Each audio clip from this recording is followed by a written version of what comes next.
എല്ലാ വിദ്യാർത്ഥികൾക്കും പുതിയൊരു വീഡിയോയിലേക്ക് സ്വാഗതം. ഈ വർഷത്തെ കേരള യൂണിവേഴ്സിറ്റി ഡിഗ്രി കോഴ്സുകളിലേക്കുള്ള പ്രവേശനത്തിനായിട്ടുള്ള അപേക്ഷ സമർപ്പിക്കാനുള്ള അവസരം വിദ്യാർത്ഥികൾക്ക് ജൂലൈ 15 തീയതി വരെ നീട്ടി.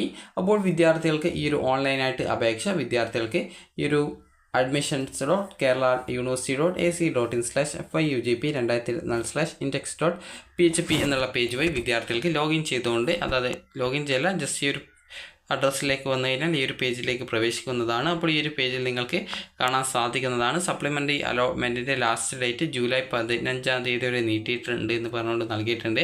അതുപോലെ തന്നെ വിദ്യാർത്ഥികൾക്ക് വേണ്ടിയുള്ള ഇൻസ്ട്രക്ഷൻസും അതുപോലെ തന്നെ മറ്റ് ഡീറ്റെയിൽസും ജൂലൈ 1 തീയതി വന്നിട്ടുള്ള ഇൻസ്ട്രക്ഷൻസിൽ കൊടുത്തിട്ടുണ്ട്.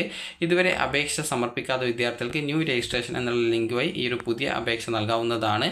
അതുപോലെ തന്നെ ഓൾറെഡി അപേക്ഷ സമർപ്പിച്ച വിദ്യാർത്ഥികൾക്ക് ആപ്ലിക്കേഷൻ നമ്പറും പാസ്വേഡ് നൽകി ലോഗിൻ ചെയ്തുകൊണ്ട് ഈ ഒരു അപേക്ഷ സമർപ്പിക്കാവുന്നതാണ്.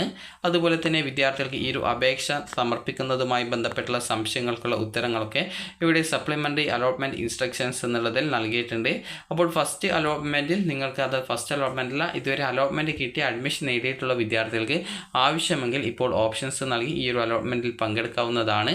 അലോട്ട്മെൻറ്റ് കിട്ടിക്കഴിഞ്ഞാൽ ആദ്യം എടുത്ത അഡ്മിഷൻ റദ്ദ് ചെയ്യപ്പെടും എന്നുള്ള കാര്യം വിദ്യാർത്ഥികൾ പ്രത്യേകം ശ്രദ്ധിക്കേണ്ടതാണ്. അതുപോലെ തന്നെ വിദ്യാർത്ഥികൾക്ക് ഓൾറെഡി വീണ്ടും ഓപ്ഷൻ നൽകിയ വിദ്യാർത്ഥികൾക്ക് അലോട്ട്മെൻറ്റ് കിട്ടിയിട്ടില്ലെങ്കിൽ ഈ ഒരു അലോട്ട്മെൻറ്റിൽ വീണ്ടും ഓപ്ഷൻ നൽകാനുള്ള സൗകര്യം കൊടുത്തിട്ടുണ്ട്.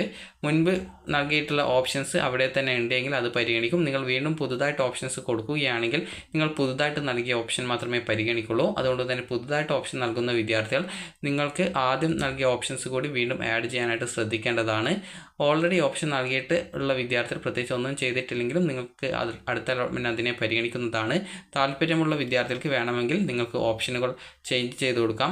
വേക്കൻസി പൊസിഷൻ വെബ്സൈറ്റിൽ പ്രസിദ്ധീകരിച്ചിട്ടുണ്ട്. അപ്പോൾ ആ ഒരു വേക്കൻസി കറക്റ്റായിട്ട് മനസ്സിലാക്കി വിദ്യാർത്ഥികൾ ഏതൊക്കെ കോളേജിൽ ഏതൊക്കെ കോഴ്സിലാണ് വേക്കൻസി ഉള്ളത് എന്നുള്ളത് പ്രത്യേകം മനസ്സിലാക്കി ഈ ഒരു അലോട്ട്മെൻറ്റിനായിട്ട് ഓപ്ഷൻസ് കൊടുക്കുക. അപ്പോൾ വിദ്യാർത്ഥികൾക്ക് ഈ ഒരു വീഡിയോ ഉപകാരപ്രദമായിട്ടുണ്ടെങ്കിൽ ലൈക്ക് ചെയ്യുക, ഷെയർ ചെയ്യുക. Thank you for watching.